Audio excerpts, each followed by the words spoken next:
Hello दोस्तों, जय श्री राधे। आइए सुनते हैं एक नई कहानी, दरिया तिली। रात का भोजन करने के बाद मोहन अपनी पत्नी सुधा संग सोसाइटी कंपाउंड में टहल रहा था।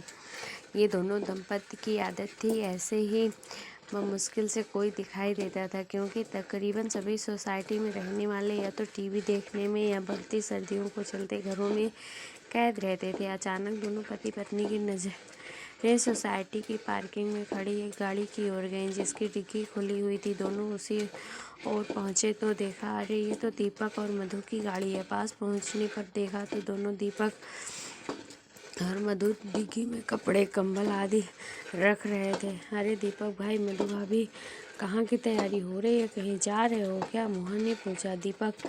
मधु ने एकाएक मोहन और सुधा की ओर देखा, फिर मुस्कुराते हुए कहा, नहीं भाई साहब, बस वो देखिए, हम वैसे किसी को बताना नहीं चाहते थे, मगर आप दोनों ने देख ही लिया है तो पहले आप दोनों वादा कीजिए कि आप किसी से नहीं कहेंगे। हाँ हाँ भाई, वादा है, पर बताओ तो आखिर की बात क्या है?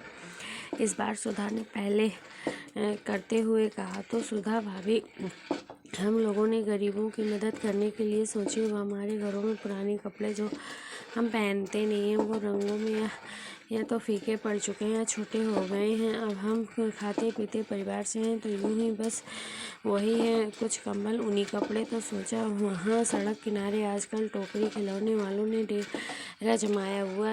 आते जाते उन पर निगाहें गई तो देखा कि उनके फटे हुए कपड़े रहते हैं।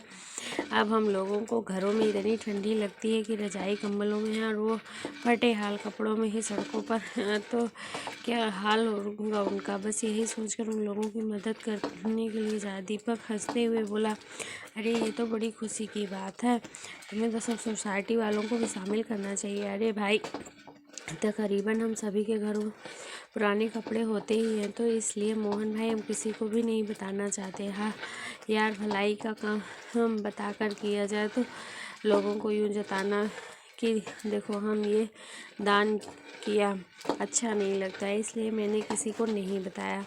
वादा किया है आप दोनों भी नहीं बताओगे, याद है ना मोहन? हाँ भाई, याद है, वादा पक्का। मगर कुछ समय बाद 10 मिनट दो, मैं भी तुम्हें अपने और सुधा ऐसे कपड़े लाकर देता हूँ, तुम उन्हें भी बांट देना। यार, ऐसे कामों में सबका सहयोग होना ज़रूरी है। मोहन तुरंत सुधा गए और एक गठरी बांध लेकर आए। दीपक और मधु को देते हुए बोले, खुश रहो मेरे भाई।